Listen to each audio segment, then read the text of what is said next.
On one summer day, during a walk around town, Dave spotted a help wanted sign at Hungry Horse Hot Dogs and Fries. He thought his luck might be turning around.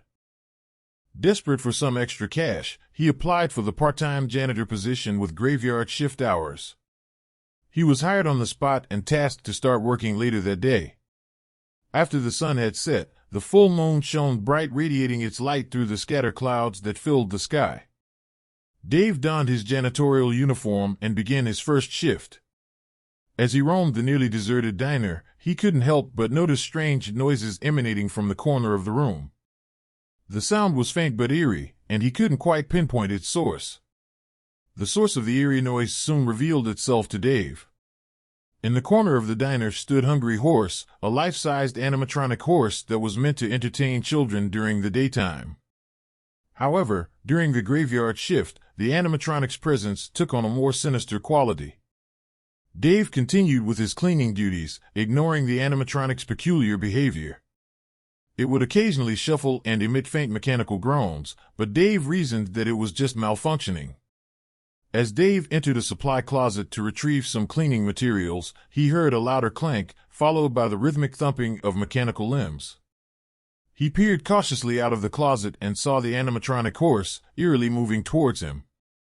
The animatronic's hollow eyes were locked onto Dave, and its enormous mechanical jaw opened wide. It was clear that it had malicious intent. Unfazed, Dave quickly grabbed a nearby vacuum cleaner and held it in front of the animatronic's open jaw. With a flick of a switch, the vacuum roared to life. To Dave's amazement, the vacuum suction was far more intense than he could have ever imagined. It latched onto the animatronic's jaws, trapping them shut. The animatronic struggled, its mechanical limbs flailing, but it was no match for the vacuum's power.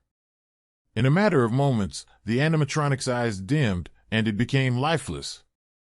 Dave cautiously wiggled past the hulking lifeless animatronic and resumed his cleaning duties. By the time his shift was over, the animatronic still stood lifeless in the corner. Dave left the diner without bothering to return the animatronic to its stage. It was beyond his job description. The next day, Dave received a call from the diner's manager. The manager questioned Dave about the animatronic's odd placement.